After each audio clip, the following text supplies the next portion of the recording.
आपलं नांदेड, नांदेड जिल्ह्याचा बुलंद आवाज. त्याला हा कमी होऊ द्यायचा नाहीये. ही आक्रमण जरी आपण किती म्हटलं तरी आपल्याला रोखता येईल, शक्य येते. कारण इंग्लिश मीडियमचा जो बुडबुड आहे, तो बबल आहे, त्याला बिलकुल क्वालिटी नाहीये. त्या पद्धतीचे शिक्षक त्यांच्याकडे नाहीयेत. तुमच्यासारखे चांगले शिक्षक बिलकुल त्या पद्धतीचे नाहीयेत.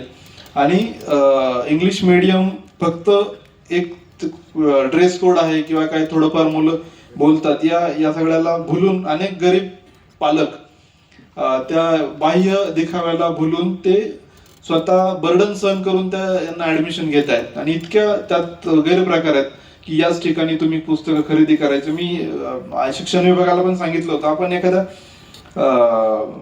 याच्यावर कारवाई करू. कंपल्सरी तुम्ही ते 6,000 हजाराची पुस्तकं विकतायत आणि अनेक अनऑर्गनाइज असंघटित क्षेत्रातले पालक आहेत. केवळ इंग्लिश मीडियमचा जो काय हे आहे अट्रॅक्शन आहे बरोबर, त्याला बघून ते ऍडमिशन घेतात.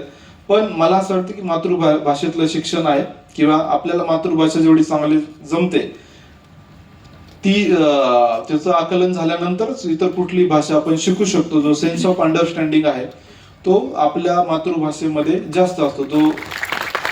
त्यामुळे झेडपी जी शाळा आहे त्याबाबत आपण परत एकदा आपल्याला पुनर्विचार करायची गरज आहे. आणि खूप